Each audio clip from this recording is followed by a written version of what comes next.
La Bible révèle que la fin de toute chose est proche et que Dieu appelle tout homme à pouvoir se réjouir de la seconde venue de Jésus-Christ. L'objectif de cette présentation est de vous préparer à être du nombre de ceux qui gardent les commandements de Dieu et le témoignage, la foi de Jésus-Christ. Eh bien, je tiens à saluer chacun d'entre vous et à vous souhaiter la bienvenue à ce service et bon sabbat. Que la paix du Seigneur soit sur chacun. Et nous allons considérer un sujet, mais avant de se faire, nous allons invoquer la présence du Seigneur et je vous invite là où c'est possible à pouvoir vous prosterner pour cela. Donc, là où c'est possible, prosternons-nous.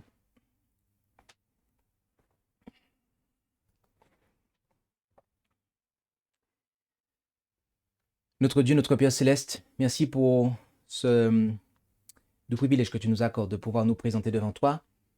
Et nous nous apprêtons à ouvrir ta parole afin de pouvoir, l'étudier pour la comprendre et être en mesure de vivre à la hauteur de ce que tu nous demandes.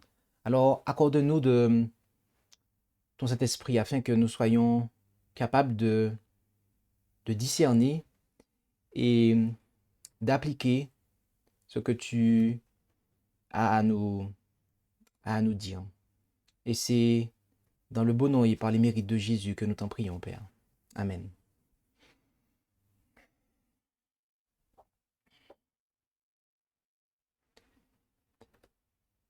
Eh bien, le titre de cette présentation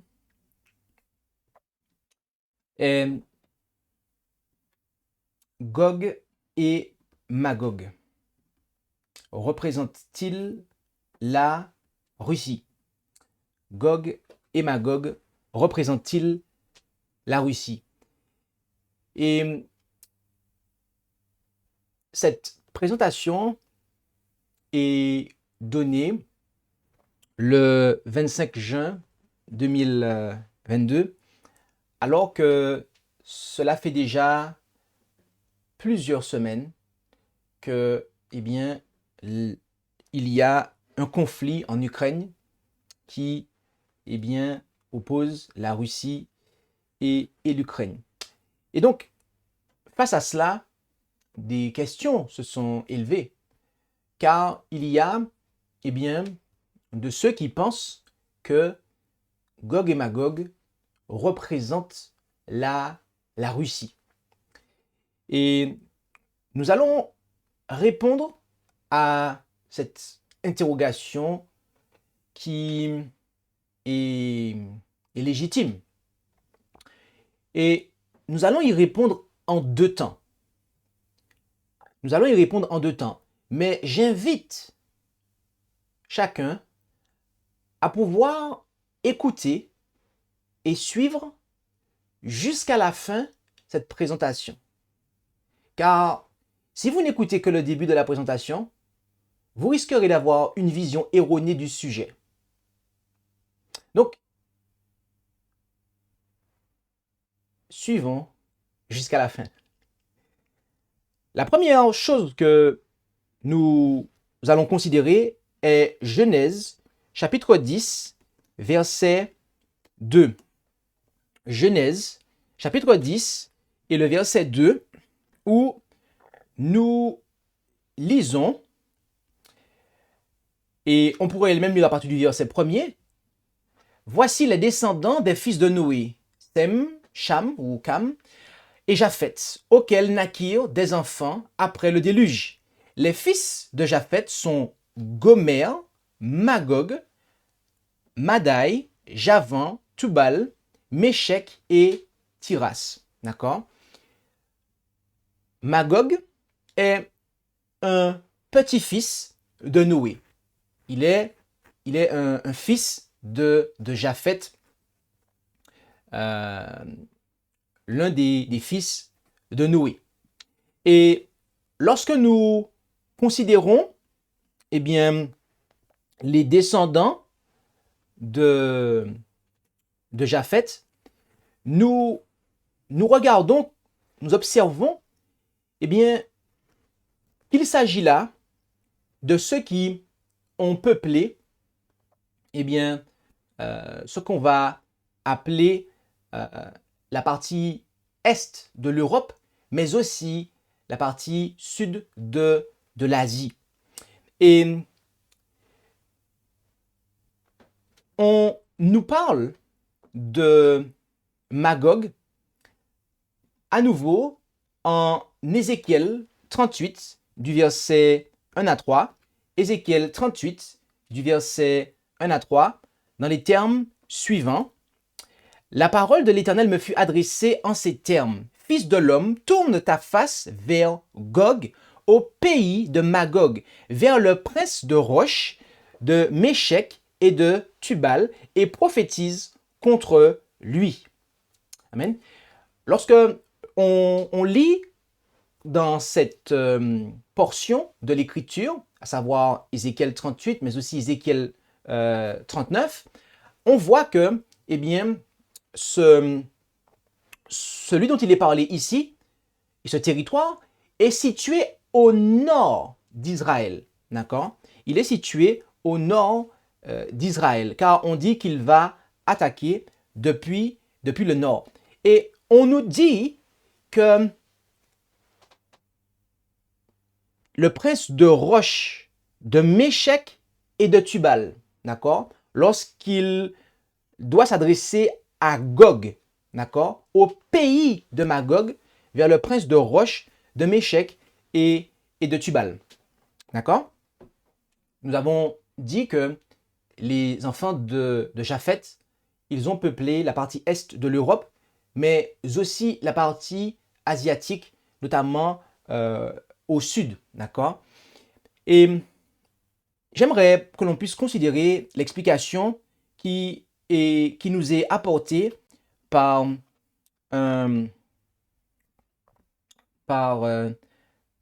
le frère que nous apporte le frère Etty Jones sur la question. Considérons cela ensemble. Dans les Écritures, Méshek et Tubal sont toujours mentionnés ensemble, à une seule exception près. Ils sont nommés et on peut les retrouver dans les inscriptions assyriennes du début du XIIe au milieu du XVIIe siècle avant Jésus-Christ. Dans ces inscriptions, ils sont appelés Muskei et sont placés dans le voisinage des tuplets, avec lesquels ils sont constamment associés, comme dans la Bible. Par Hérodote, ils sont appelés Moshi et sont toujours mentionnés en relation avec les Tibaréniens Méshé et Tubal. Leurs troupes et celles des Tibaréniens étaient sous le même commandement lors de la grande expédition de Xerxès contre Athènes en 484 et entre 484 et 479 avant Jésus-Christ. Le pays de Méshek, les Moshi, se trouvait en Cappadoce, en Colchide et en Arménie, dans les environs actuels de Kars et d'Erzerum. Ceux des peuples de Méshé et de Tubal qui habitaient là n'étaient pas tous ceux de l'une ou l'autre nation, car vers 650 avant Jésus-Christ, les Cappadociens, un peuple d'origine perse, se frayèrent un chemin dans le pays des Moshi et des Tibarénis et les repoussèrent jusqu'à des limites étroites sur la mer Noire et au pays des montagnes de Caucase. Et une partie des deux peuples traversa le Caucase jusqu'au pays de Steppe au nord, la Scythe, aujourd'hui possession russe. C'est là que les Moshi sont connus sous le nom de Muskov, puis de Muscovites, qui ont construit Moscou et qui donnent encore le nom de Russie, Moscovie, dans tout l'Orient. Okay? Et il cite ici Rawlinson. les Tibarénis, peuple de Tubal, qui sont allés avec les Moshi, peuple de Méchec, se sont installés sur la rivière Tobol et ont donné leur nom au lieu Tobolsk, une autre partie des possessions russes à l'est des montagnes de l'Oural.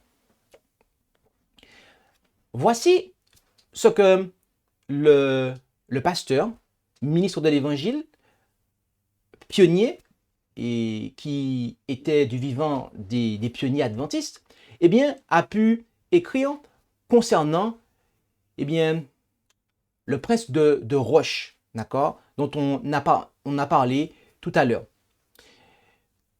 Ainsi, à la question, est-ce que Gog et Magog représentent la Russie? La première réponse que nous pouvons apporter, c'est en partie. En partie. Et nous allons comprendre pourquoi c'est en partie et pas de manière absolue. D'accord? Car ce que nous avons fait ici comme travail, c'est de montrer le peuplement de la terre. C'est une discipline, une matière que l'on apprend à l'école des prophètes. D'accord? Le peuplement de la terre. Donc, c'est une chose qui est connue. D'accord? Mais si l'on s'arrête à cette information, on risque d'avoir des difficultés lorsqu'on va arriver dans le domaine de la prophétie. Car c'est là que certains ont commis une erreur et commettent encore une erreur. C'est qu'ils n'arrivent pas à tracer la limite entre l'aspect historique et l'aspect prophétique. Et donc, c'est ce que nous allons faire. Nous allons tâcher de mettre les choses en ordre. Si nous revenons en Ézéchiel 38, nous avons là une prophétie, d'accord? Une prophétie qui ne s'est pas réalisée, pour le peuple d'Israël.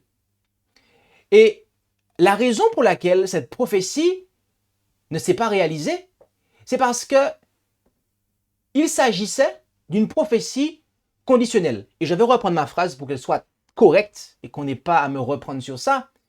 La raison pour laquelle cette prophétie ne s'est pas réalisée pour les enfants d'Israël, selon la chair, c'est parce que c'est une prophétie qui était conditionnelle. D'accord? La prophétie est conditionnelle lorsqu'elle est énoncée dans le cadre d'une alliance. Une alliance contient l'élément de conditionnalité. Des exemples appropriés de prophéties conditionnelles à une alliance sont celles qui concernent la restauration d'Israël, comme aussi celle de la prophétie de Gog et de Magog, de la reconstruction du temple d'Ézéchiel et de l'établissement du royaume selon Zacharie 14. Ces choses, les enfants d'Israël, selon la chair, ne l'ont pas vu se faire à l'époque où ils étaient le peuple de Dieu. Et c'est là le point charnière, le point qui nous permet d'apporter la deuxième partie de la réponse qui est non négligeable parce qu'elle va orienter en réalité la réponse à cette question. D'accord? La deuxième partie, c'est pas seulement la Russie. La première partie avait pour titre la Russie en partie. Mais la deuxième partie de la réponse, c'est pas seulement la Russie. Et de manière à pouvoir bien comprendre cela, il nous faut considérer, et nous allons le faire brièvement, l'Israël de Dieu. Et nous allons commencer cela dans les Épîtres, d'accord? Voyons voir qui est l'Israël de Dieu. Car si nous ne définissons pas cela, nous allons être en difficulté. En Romains, chapitre 9, versets 6 à 8, nous lisons, « Ce n'est pas que la parole de Dieu est faillie, car tous ceux qui descendent d'Israël ne sont pas Israël. Et pour être la postérité d'Abraham, ils ne sont pas tous ses enfants, mais il est dit, en Isaac sera une postérité de ton nom. » C'est-à-dire que ce ne sont pas les enfants de la chair qui sont enfants de Dieu, mais ce sont les enfants de la promesse qui sont réputés être la postérité.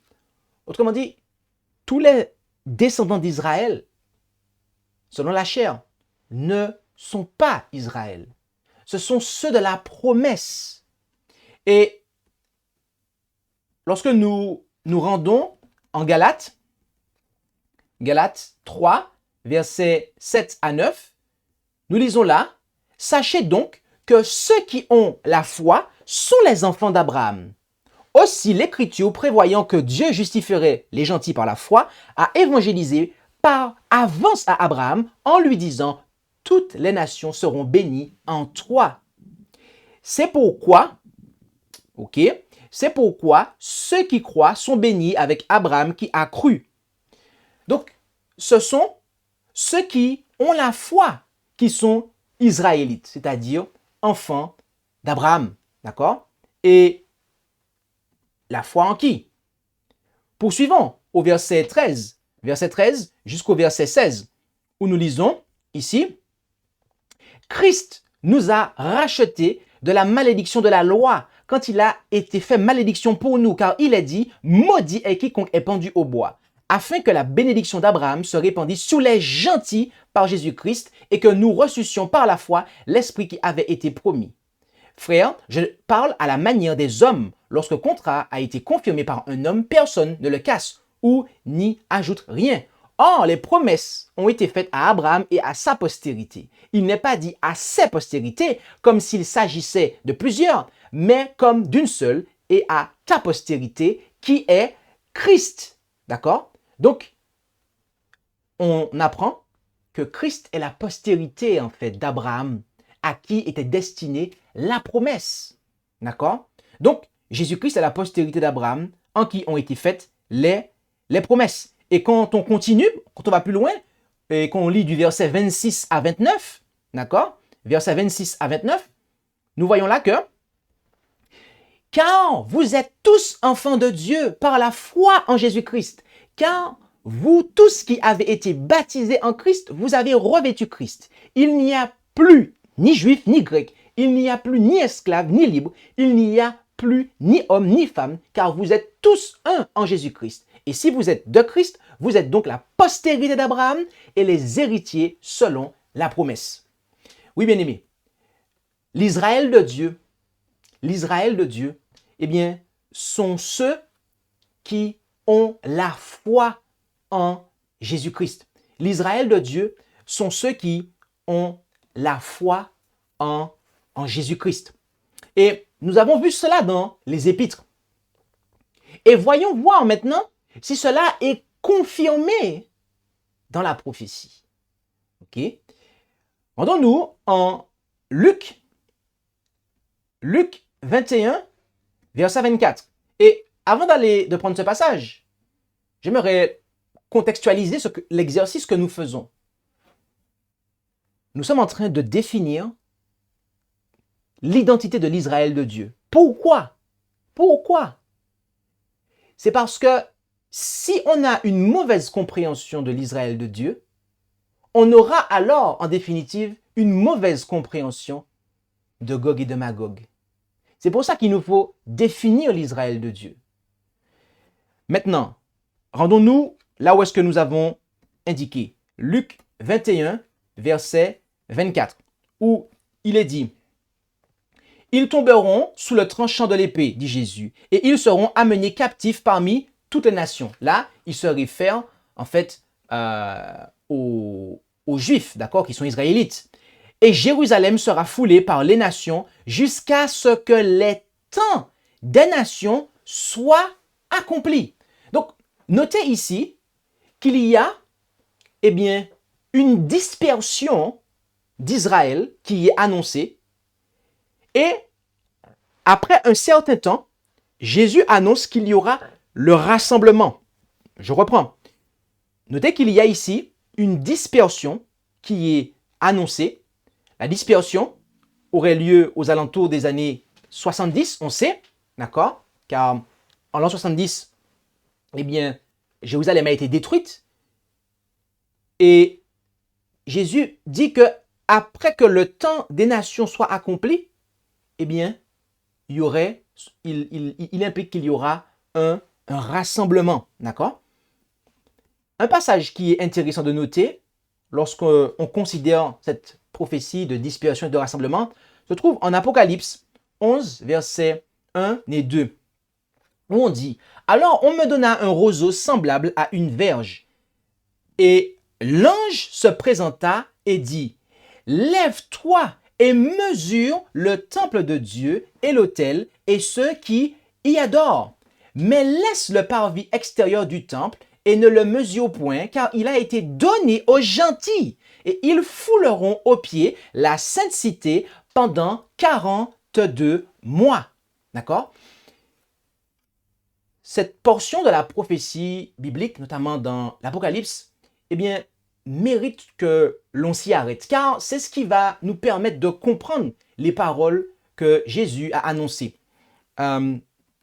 Les 42 mois dont il est fait question ici, ces 42 mois auxquels on se réfère, eh bien, il ne s'agit de rien d'autre que de la période qui est par ailleurs mentionnée comme étant un temps, des temps et la moitié d'un temps, mais aussi comme étant les 1260 jours. Et cette période, d'accord, cette période, on peut la calculer parce que quand on regarde en Nombre 14, verset 34 et Ézéchiel 4, verset 6, on sait qu'un jour prophétique équivaut à une année littérale. D'accord? Donc quand on fait les calculs qui sont affichés à l'écran, eh bien, nous comprenons qu'il s'agit de 1260 années. D'accord? Ces 1260 années font référence à la période de suprématie de la papauté, la petite corne de Daniel 7, ainsi que la bête montant de la mer d'Apocalypse 13. D'accord? Entre le 6e siècle, d'accord, et le 17e siècle. Et en 538, après Jésus-Christ, le général Bélisère élimine la dernière des 3 tribus, les Ostrogoths, qui s'opposaient au pape, ce qui permit à la papauté d'établir pleinement son royaume. Mais en 1798, le général Berthier amena le pape en captivité, ce qui fut l'accomplissement de la prophétie d'Apocalypse 13, verset 10. Ainsi, le temps de la fin commence à partir de 1798, d'accord? 1798. Donc, notez que ici, nous avons cette période qui est donnée, d'accord? Si nous revenons, nous avons vu qu'ils fouleront aux pieds la Sainte Cité pendant 42 mois. Autrement dit, jusqu'à quand en fait? Jusqu'à 1798, date à laquelle commence le temps de la fin. Et c'est la période, à partir de ce moment-là, on rentre dans la période de temps où en fait Dieu va rassembler son peuple qui était dispersé. Oui, mais quel peuple? Quel peuple? De quel peuple s'agit-il? Alors, on peut déjà avoir une idée de cela, d'accord? Mais avant d'aller ailleurs, restons dans le passage qui nous est proposé ici. On nous dit que l'ange doit mesurer le temple, l'autel et ceux qui y adorent. D'accord? Ceux qui y adorent à l'autel. Le temple. De quel temple s'agit-il ici? Il s'agit du temple qui est dans le ciel, où Christ officie pour nous en tant que souverain sacrificateur. Et l'autel qui se situe dans le parvis, c'est l'endroit où Christ, eh bien, a été offert en sacrifice pour nous, comme le préfiguraient ce qui se passait dans le parvis du sanctuaire terrestre. Donc c'est la terre. L'autel représente la terre. Et ce qui y adore, c'est vous et moi. Et cette verge que l'on donne à Jean, eh bien, représente, et n'est rien d'autre que, notamment, la loi de Dieu, en fait. Il y a là un contexte de jugement qui est présenté. Et donc, les gentils doivent fouler aux pieds pendant 42 mois. Rappelez-vous que après cette période-là, vient le rassemblement. C'est ce qu'on a vu tout à l'heure en Luc 21, verset 24. Mais qui? Notez que il y a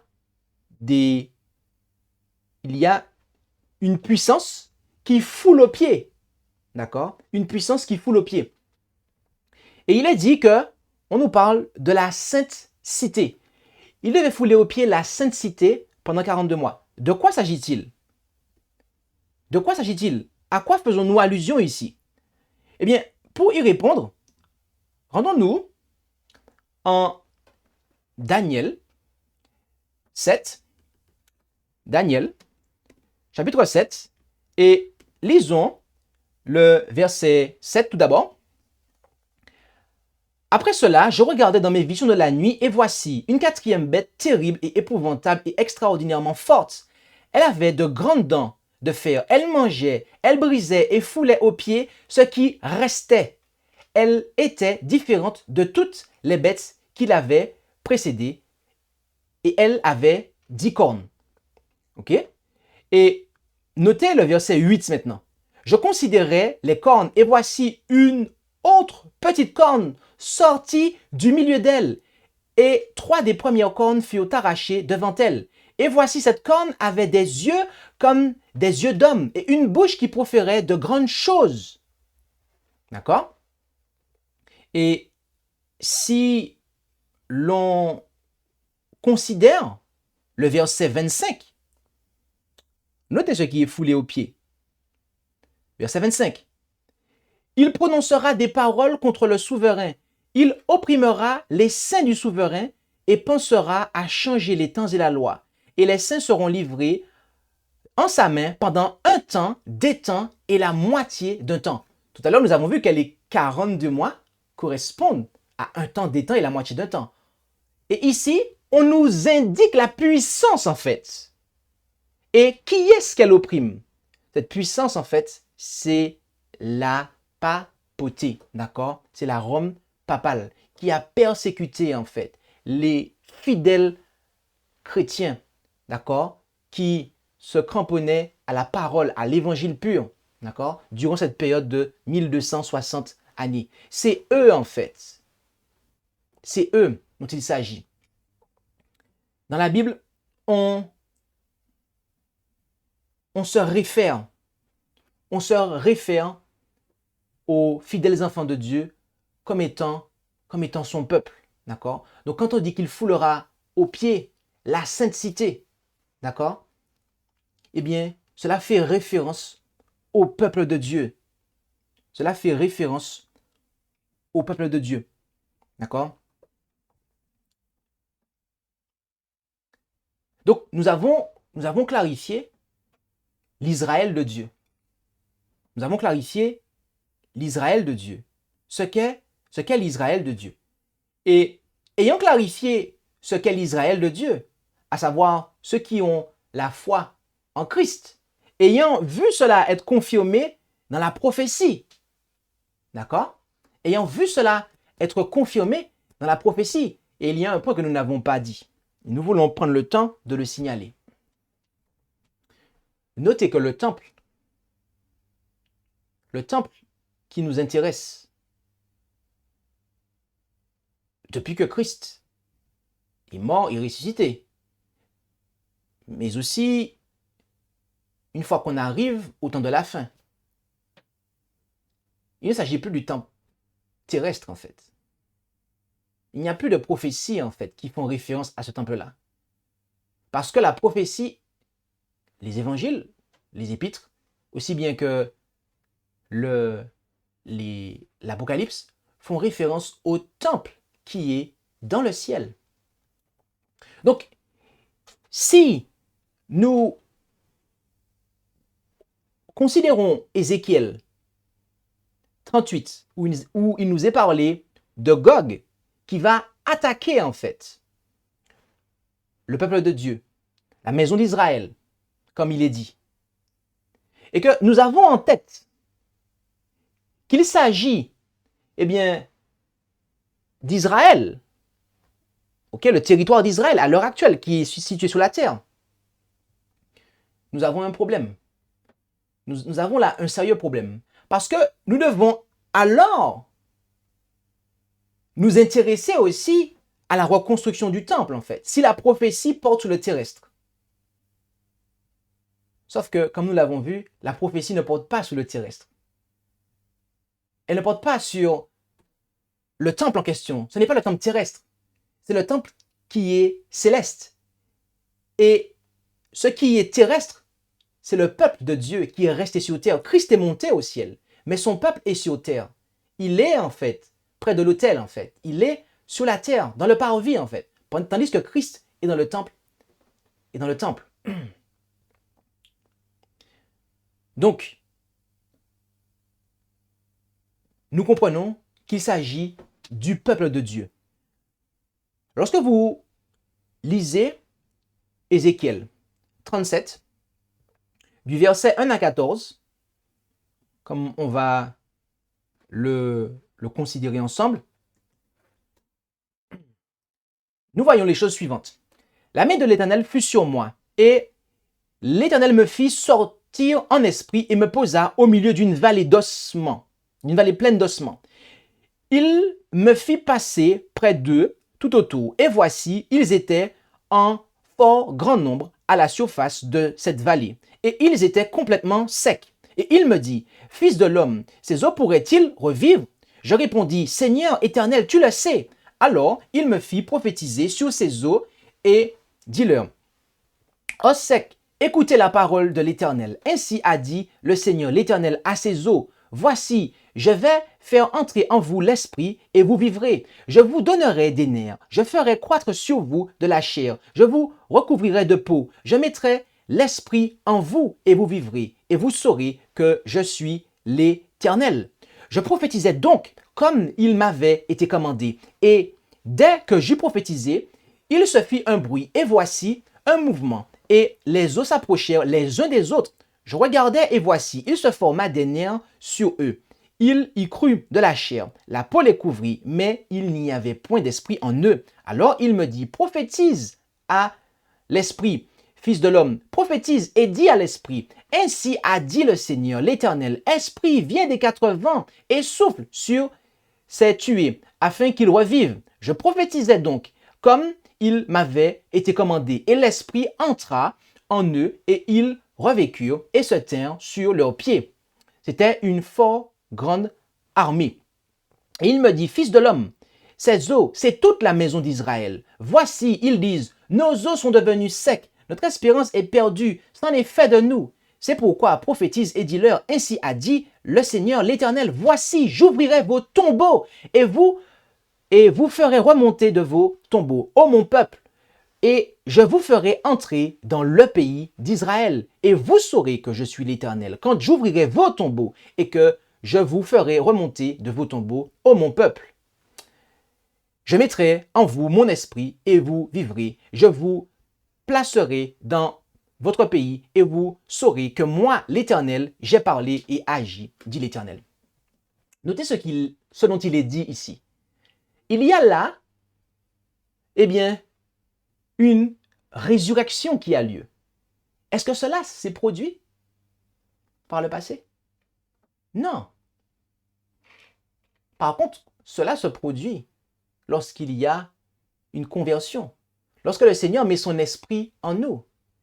Et si le Seigneur, eh bien, met cet esprit en nous, dans ce corps mortels. Eh bien, ce qui va se passer, c'est que nous pourrons alors participer à la résurrection, d'accord, qui est typifiée ici en fait, d'accord, telle qu'elle est mentionnée en Apocalypse 20, versets 4 à 6. Et je vis des trônes sur lesquels s'assirent des personnes, et il leur fut donné de juger. Je vis aussi les âmes de ceux qui avaient été décapités pour le témoignage de Jésus et pour la parole de Dieu, et ceux qui n'avaient point adoré la bête ni son image, et qui n'avaient point pris sa marque sur leur front ou à leurs mains. Et ils vécurent et régnèrent avec Christ 1000 ans. Mais le reste des morts ne ressuscita point jusqu'à ce que les 1000 ans fussent accomplis. C'est la première résurrection. Heureux et saints ceux qui ont part à la première résurrection. La seconde mort n'a point de pouvoir sur eux, mais ils seront sacrificateurs de Dieu et de Christ et régneront avec lui 1000 ans. Donc, notez cela. Ézéchiel 37 nous parle d'une résurrection. Et cette résurrection qui n'a pas eu lieu en fait, parce que cela ne s'est pas passé par le passé. Pourquoi? Parce qu'en fait, les enfants d'Israël, d'accord, selon la chair, ils ne sont plus le peuple de Dieu en fait. Et ceux d'Israël, selon la chair, qui seront le peuple de Dieu, c'est parce qu'ils vont accepter le Christ dans le message de vérité. Clarification. Donc, nous voyons que Ézéchiel 37 nous parle de la première résurrection. Ok? Voyons voir, voyons continuer entre Ézéchiel 37, 38, 39 pour voir s'il y a des rapports avec l'Apocalypse. D'accord? On nous parle d'une destruction des méchants vivants. D'accord? En Ézéchiel 39, versets 17 et 20. Et toi, fils de l'homme, ainsi a dit le Seigneur l'Éternel, dis aux oiseaux de toute espèce et à toutes les bêtes des champs, assemblez-vous, venez, réunissez-vous de toutes parts pour le sacrifice que je fais pour vous. Un grand sacrifice sur les montagnes d'Israël. Vous mangerez de la chair et vous boirez du sang. Vous mangerez de la chair des héros. Vous boirez le sang des princes de la terre, des béliers, des agneaux, des boucs, tous engraissés en basant. Vous mangerez de la graisse jusqu'à en être rassasiés et vous boirez du sang jusqu'à vous enivrer au sacrifice que je ferai pour vous. Vous serez rassasiés à ma table des chevaux et des cavaliers, des héros et de tous les hommes de guerre, dit le Seigneur l'Éternel. Ici, nous avons là, décrit ce qu'il va se produire. Ce qui va se produire, d'accord? Tel que mentionné en Apocalypse 19, versets 17 à 21. On voit quasiment le même récit. Je vis un autre ange qui se tenait dans le soleil et qui cria d'une voix forte à tous les oiseaux qui volaient par le ciel. Arrêtons-nous ici. À quel moment ça se passe? Si vous regardez les versets suivants, vous voyez que c'est lors du retour de Jésus en fait. D'accord? C'est lors du retour de Jésus, de sa seconde venue. D'accord? Là, il va s'occuper de ceux qui ont persécuté son peuple. De ceux qui ont foulé sa loi aux pieds. Et l'ange dit, venez et assemblez-vous pour le festin du grand Dieu, pour manger la chair des rois, la chair des capitaines, la chair des puissants, la chair des chevaux et de tous ceux qui les montent, et la chair de tous, libres et esclaves, petits et grands. Et je vis la bête et les rois de la terre et leurs armées assemblés pour faire la guerre à celui qui était monté sous le cheval et à son armée. Mais la bête fut prise et avec elle le faux prophète qui, devant elle, avait fait des prodiges par lesquels il avait séduit ceux qui avaient pris la marque de la bête et qui avaient adoré son image. Tous deux furent jetés, vivent dans les temps de feu, brûlant dans le soufre. Et tout le reste fut tué par l'épée qui sortait de la bouche de celui qui était monté sur le cheval. Et tous les oiseaux furent rassasiés de leur chair. Donc, ce que nous voyons ici a été annoncé également en Ézéchiel 39. La description qui est faite ici, c'est de manière à montrer que tellement que les ennemis de l'Éternel mourront en grand nombre et aussi rapidement, ils n'auront pas le temps d'être enterrés en fait. Et que c'est les oiseaux qui s'occuperont de leur enterrement. Ensuite, nous avons aussi décrit l'assaut final des méchants ressuscités. En Ézéchiel 38, versets 8 à 17, Ézéchiel 38, versets 8 à 17, après beaucoup de jours, notez bien cela, après beaucoup de jours, nous allons voir à quoi ça correspond. Après beaucoup de jours, tu seras sommé. Dans la suite des années, tu viendras en un pays délivré de l'épée et rassemblé d'entre plusieurs peuples sur les montagnes d'Israël, longtemps désertes. Notez bien cela. Longtemps désertes. À quoi ça correspond? Réfléchissez. Dans quelques instants, on va dire. Maintenant, tous ramenés d'entre les nations. Ils y habitent en sécurité. Tu t'avanceras et tu viendras comme l'ouragan, comme une nuée. Tu couvriras le pays, toi, toutes tes troupes et les nombreux peuples qui sont avec toi. Ainsi a dit le Seigneur, l'Éternel, en ce jour-là, tes pensées monteront dans ton cœur et tu formeras de mauvais desseins. Tu diras, je monterai contre ce pays de villes sans murailles. Je fondrai sur des hommes tranquilles, en sécurité dans leur demeure, habitant tous des villes sans murailles, sans barres ni portes. J'irai faire du butin et du pillage. Mettre la main sur des lieux déserts qui ont été repeuplés et sur le peuple ramené du milieu des nations et qui soigne le bétail et ses biens et habite au centre de la terre. Sheba et Dédan, les marchands de Tarsis et tous ces lionceaux te diront, ne viens-tu pas pour enlever du butin et n'as-tu pas assemblé ta multitude pour faire du pillage, pour emporter de l'argent et de l'or, pour prendre le bétail et les biens, pour enlever un grand butin? C'est pourquoi, fils de l'homme, prophétise et dis à Gog, ainsi a dit le Seigneur l'Éternel, ne sauras-tu pas en ce jour-là qu'Israël, mon peuple, habite en sécurité? Et pourtant tu viendras de ton pays, de l'extrême nord, toi et plusieurs peuples avec toi, tous gens de cheval, une grande multitude et une puissance armée.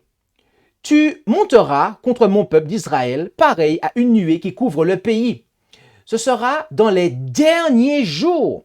Je te ferai marcher contre mon pays afin que les nations me connaissent quand je serai sanctifié par toi sous leurs yeux au Gog. À quoi cela correspond? Eh bien, Apocalypse 20, et lisons à partir du verset 1 jusqu'au verset 3, puis du verset 7 et 8. D'accord?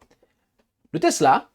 Après cela, je vis descendre du ciel un ange qui avait la clé de l'abîme et une grande chaîne en sa main. Et il saisit le dragon, l'ancien serpent, qui est le diable et Satan, et le lia pour 1000 ans. Et il le jeta dans l'abîme et l'y enferma et mit un sceau sur lui, afin qu'il ne séduisît plus les nations jusqu'à ce que les 1000 ans fussent accomplis. Après quoi, il faut qu'il soit délié pour un peu de temps. Lisons du verset 7 à 8. Et quand les 1000 ans seront accomplis, arrêtons-nous ici. Tout à l'heure, il a été dit que après un certain nombre de jours, tu seras sommé. De quoi parlons-nous? De quoi Ézéchiel 38 nous parlait-il? Il nous parlait en fait de la période des 1000 ans en fait. D'accord? C'est le rapport qu'il y a. Donc, après les 1000 ans, c'est là que la guerre va avoir lieu. En effet, le contexte est assez clair. Et quand les 1000 ans seront accomplis, Satan sera délivré de sa prison. Pourquoi? Parce que il y a la seconde résurrection en fait, celle des méchants. Celle qu'on a vue tout à l'heure en Ézéchiel 37, c'est la première résurrection, celle des justes. Mais la seconde résurrection, c'est celle des méchants en fait. Et donc il peut à nouveau les séduire. D'accord? Satan sera délivré de sa prison et il sortira pour séduire les nations qui sont aux quatre coins de la terre. Lesquelles? Gog et Magog. Et il les assemblera pour combattre et leur nombre est comme le sable de la mer. Ok? Donc, si nous nous arrêtons ici, il est manifeste que Gog et Magog représentent toutes les nations qui n'ont pas été sauvées.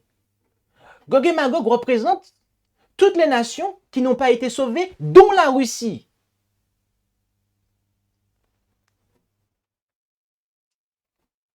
Et quand on parle des nations, on parle de ceux qui les composent. D'accord? On ne dit pas que toute la nation russe sera perdue. D'accord? Mais tous ceux de cette nation qui, eh bien, auront fait la guerre à Dieu en faisant la guerre à son peuple qui se trouve partout sur la terre. Parce que c'est l'acceptation du message qui fait de nous le peuple de Dieu. Or, l'évangile est prêché à toute nation, tribu, langue et peuple. Donc, rien que le message des 3 anges vient renverser l'idée selon laquelle le peuple de Dieu, en fait, se trouve en Israël. Et nous avons déjà présenté la question du royaume de David, mais je ne vais pas rentrer dans ça maintenant. Poursuivons. En Ézéchiel 38, versets 18 à 22, Ézéchiel 38, versets 18 à 22, on nous dit « Mais en ce jour-là, au jour où Gog marchera contre le pays d'Israël, dit le Seigneur l'Éternel, la colère me montera au visage. Je le dis dans ma jalousie, dans l'ardeur de ma colère. Oui, en ce jour-là, il y aura un grand trouble dans le pays d'Israël. Les poissons de la mer, les oiseaux des cieux, les bêtes des champs et tout reptile qui rampe sur la terre et tous les hommes qui sont sur la face de la terre trembleront devant moi. Les montagnes seront renversées, les rochers escarpés tomberont et toutes les murailles s'écrouleront par terre. Et j'appellerai contre lui l'épée sur toutes les montagnes, dit le Seigneur l'Éternel. L'épée de chacun se tournera contre son frère et j'entrerai en jugement avec lui par la peste et par le sang. Je ferai pleuvoir sur lui, sur ses troupes et sur les grands peuples qui l'accompagnent. Notez bien cela. Une pluie violente, des grêlons, du feu et du soufre. OK? Qu'est-ce qu'il fera pleuvoir? Notamment du feu et du soufre. Quand nous nous rendons en Ézéchiel 39,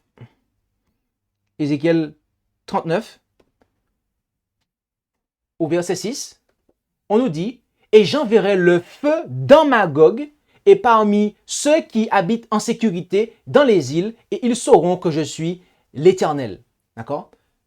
Dieu enverra le feu. Est-ce que l'Apocalypse nous parle de cela? D'accord? Après le 1000 ans, après le millénium, devrais-je dire. Est-ce qu'après les 1000 ans, il y a du feu qui est réservé en fait? En effet, oui. En Apocalypse 20, du verset 9 au verset 10, « Et ils montèrent sur la surface de la terre, et ils environnèrent le camp des saints et la cité bien-aimée. » Qu'est-ce qui s'est passé? Eh bien, ceux qui ont été ressuscités pendant les 1000 ans, ils n'étaient pas sur terre. Parce qu'on nous dit que Satan était emprisonné. Il n'avait personne à séduire. Ils étaient au ciel, en fait. Ils ont passé 1000 ans au ciel, à juger, d'accord, les perdus, mais aussi les anges déchus qui les ont séduits. Et à la fin des 1000 ans, ils sont descendus, sont revenus sur terre avec la sainte cité, la Jérusalem céleste, en fait. Ils sont descendus, en fait. Et c'est là qu'il y a le dernier assaut qui se produit, d'accord? Mais un feu venant de Dieu descendit du ciel et les dévora. Et le diable qui les séduisait fut jeté dans l'étang de feu et de soufre, où sont la bête et le faux prophète, et ils seront tourmentés jour et nuit au siècle des siècles. C'est ce que l'on voit, mes amis. D'accord? Après les 1000 ans, il y a du feu qui est réservé.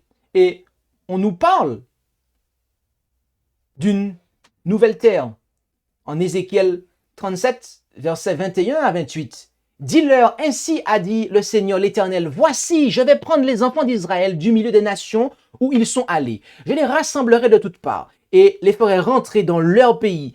Je ferai d'eux une seule nation dans le pays sur les montagnes d'Israël et ils auront tous un seul et même roi. Ils ne seront plus deux nations et ne seront plus divisés en deux royaumes. Ils ne se souilleront plus par leurs idoles, ni par leurs infamies, ni par tous leurs péchés. Je les retirerai de tous les lieux où ils habitent et où ils ont péché. Je les purifierai. Ils seront mon peuple et je serai leur Dieu. David, mon serviteur, régnera sur eux. Ils auront tous un seul pasteur. Ils marcheront dans mes ordonnances et garderont mes statuts pour les pratiquer. »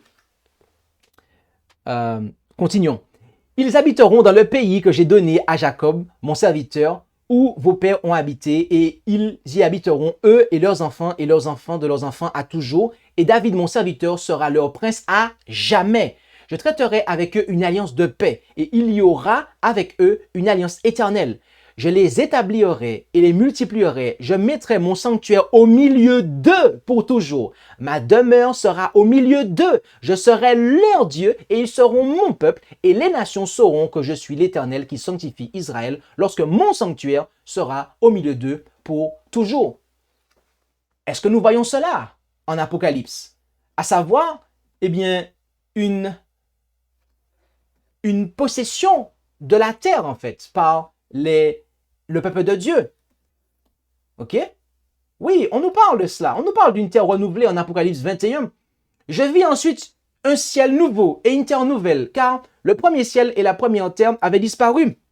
Et la mer n'était plus. Et moi, Jean, je vis la sainte cité, la nouvelle Jérusalem qui descendait du ciel, d'auprès de Dieu, préparée comme une nouvelle mariée qui s'est ornée pour son époux. Et j'entendis une voix du ciel qui disait les paroles qu'on a lues en Ézéchiel à l'instant, Ézéchiel 37.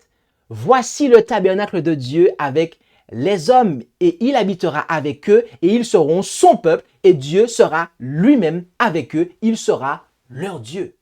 Donc, il est encore une fois manifeste que nous avons là encore un parallèle, d'accord? Et un point par rapport à David. On dit que David sera le roi, d'accord?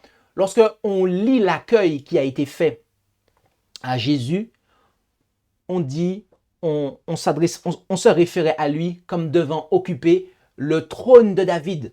Donc, Jésus est ce David prophétique dont on parle, d'accord? Et il ne pourra occuper le trône que lorsqu'il aura terminé l'expiation, d'accord? Ce n'est que lorsqu'il aura terminé l'expiation qu'il pourra occuper le trône. Jésus ne viendra pas régner dans ce monde, contrairement à ce que certains, notamment les adventistes, pensent, d'accord? Ceux qui croient, ok, dans le royaume de David terrestre, ce que l'on appelle les Davidiens, d'accord? Je n'ai rien contre eux, ok? Mais c'est juste que cet enseignement n'est pas correct. De croire que Jésus va établir son royaume sur cette terre-là. Non, mes amis, non. Jésus n'établira pas son royaume sur cette terre. La partie de son royaume qui est établie sur cette terre, c'est le royaume de grâce. Mais le royaume de gloire ne sera jamais établi sur cette terre.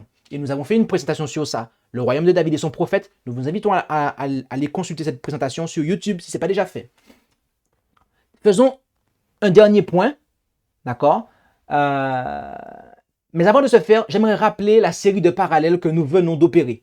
Nous avons vu que Ézéchiel 37 nous parle de la première résurrection, d'accord? Comme en Apocalypse. Que Ézéchiel 39 nous parle de la destruction des méchants vivants, comme en Apocalypse 19. Que Ézéchiel 38 nous parle de l'assaut final des méchants ressuscités, comme en Apocalypse 20. Que Ézéchiel 38 nous parle de la destruction de tous les méchants par le feu, comme en Apocalypse 20. Que Ézéchiel nous parle, au chapitre 37, de la nouvelle terre, tout comme il en est fait mention en Apocalypse 21. Et nous avons vu que les méchants seront tous consumés par le feu. Et que reste-t-il une fois que le feu a fait son travail? De la cendre. Ok, lisons Malachie 4, versets 1 à 3. Car voici le jour vient ardent comme un four. Tous les orgueilleux et tous ceux qui commettent la méchanceté seront comme du chaume. Et ce jour qui vient les embrasera, a dit l'Éternel des armées, et ne leur laissera ni racine ni rameau. Notez bien cela. Mais pour vous qui craignez mon nom, se lèvera le soleil de justice et la santé sera dans ses rayons. Et vous sortirez et bondirez comme les veaux d'une étable. Et vous foulerez les méchants, car ils seront comme de la cendre sous la plante de vos pieds au jour que je prépare, a dit l'Éternel des armées. Notez bien cela, mes amis. Notez cela. La raison pour laquelle nous voulons vous faire noter cela, c'est parce que nous allons considérer, eh bien, ce que l'inspiration nous dit à ce propos. Et voyons voir cela. Il est dit, je vis aussi que tout comme Christ est le cep et que ses enfants sont les sarments, ainsi Satan est la racine et ses enfants sont les rameaux. Et à la destruction finale de Gog et Magog, toute l'armée des méchants sera brûlée, racines et rameaux, et cessera d'exister. D'accord? Donc, notez que la messagère confirme cela. Elle confirme que Gog et Magog, il ne s'agit pas simplement de la Russie, mais qu'il s'agit de toute l'armée des méchants en fait. Il s'agit en définitive de toute l'armée des méchants. Oui, bien-aimé. Il a été dit, lorsque les données accumulées dans le livre des comptes du ciel indiqueront que la somme des transgressions est complète, la colère viendra sans mélange avec la miséricorde, et alors on verra quelle chose terrible c'est que d'avoir épuisé la patience divine. Cette crise sera atteinte lorsque les nations s'uniront pour annuler la loi de Dieu. Dites-moi, quand est-ce que cela aura lieu? Quand est-ce que cela aura lieu? N'est-ce pas lorsqu'il y aura la crise de la loi du dimanche et que les hommes prendront position? Maintenant, tous ont pris leur décision. Les méchants se sont pleinement unis à Satan dans sa guerre contre Dieu. Ok? Le temps est venu pour Dieu de défendre l'autorité de sa loi opprimée. Maintenant, la controverse n'est pas seulement avec Satan, mais avec les hommes. Le Seigneur a une controverse avec les nations. Il livrera les méchants à l'épée. C'est un peu plus clair. Et j'aimerais que nous terminions avec cette dernière déclaration. L'Église, du reste, sera plongée dans l'épreuve et la détresse. Ceux qui gardent les commandements de Dieu et la foi de Jésus éprouveront la colère du dragon et de son armée. Il a obtenu le contrôle des églises apostates. Mais voici, un petit groupe résiste à sa domination. S'il pouvait les faire disparaître de la surface de la terre, son triomphe serait complet. Comme le dragon, comme il a influencé les nations de la terre afin de les amener à détruire Israël, d'accord? Ainsi, donc là, c'était tout ce qu'elle a dit là, c'était le passé. On parle d'Israël ancien. Sous-entendu. Ainsi, dans un proche avenir, il soulèvera les puissances maudites de la terre pour détruire le peuple de Dieu. Ok? Donc, nous voyons ici, de manière claire, que Gog et Magog représentent les nations, l'ensemble des nations qui vont se liguer en fait pour faire la guerre au peuple de Dieu. Il ne s'agit pas en fait, il ne faut pas attendre que la Russie en fait vienne attaquer et la nation d'Israël terrestre là en fait. Mais il s'agit de toutes les nations qui vont s'en prendre au peuple de Dieu, à ceux qui gardent les commandements de Dieu et la foi de Jésus. Vous comprenez? Et donc, voilà, bien-aimés. Voilà ce qu'il en est.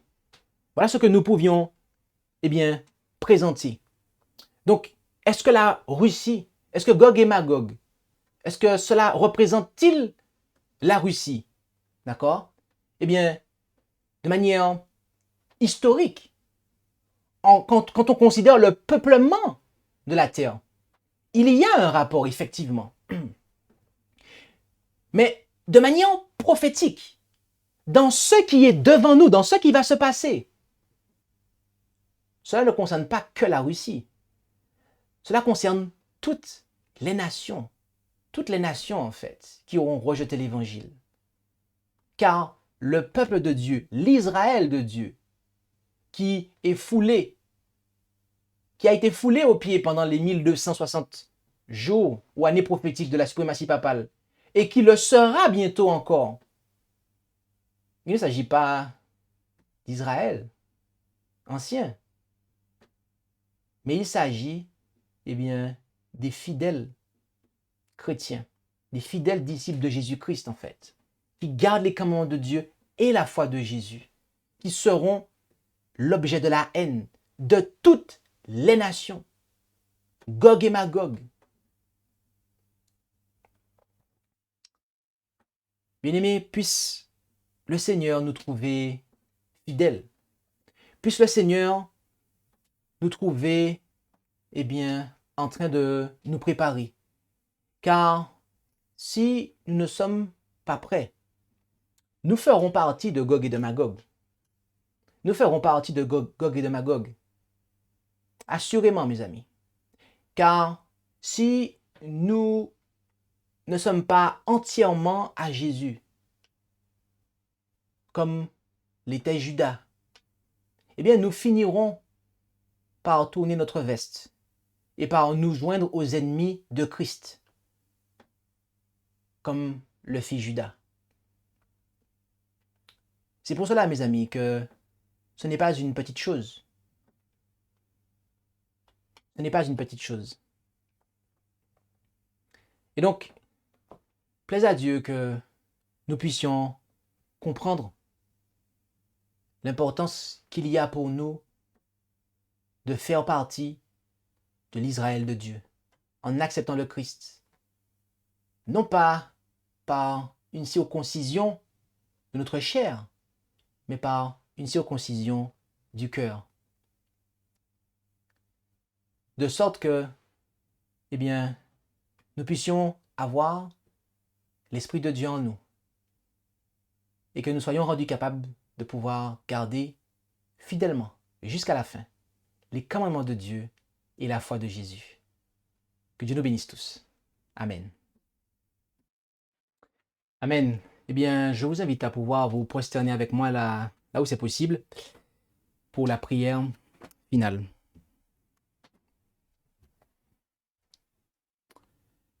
Notre Dieu, notre Père Céleste, nous voulons te remercier pour ta parole qui est une lampe à nos pieds et une lumière sur notre sentier. Et tu nous fais savoir que, eh bien, ton peuple sera l'objet de la haine du malin et de ceux qui auront choisi d'être à son service. Et nous comprenons que si Israël t'avait été fidèle, si Israël ancien t'avait été fidèle, ceux qui sont israélites selon la chair, eh bien, tu les aurais établis dans le pays et les ennemis du Nord seraient venus, auraient fondu sur eux pour les attaquer et tu les aurais terrassés. Mais cela n'a pas eu lieu parce qu'ils ne t'ont pas été fidèles. Ils ne t'ont pas été fidèles.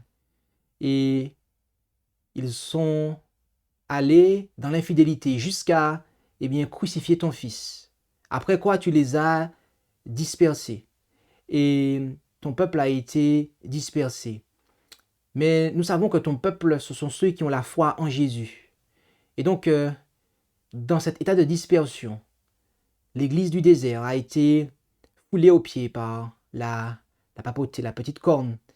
Et quand arrivé au terme de la période prophétique, eh bien, tu as commencé le rassemblement dans la vérité pour notre temps. Et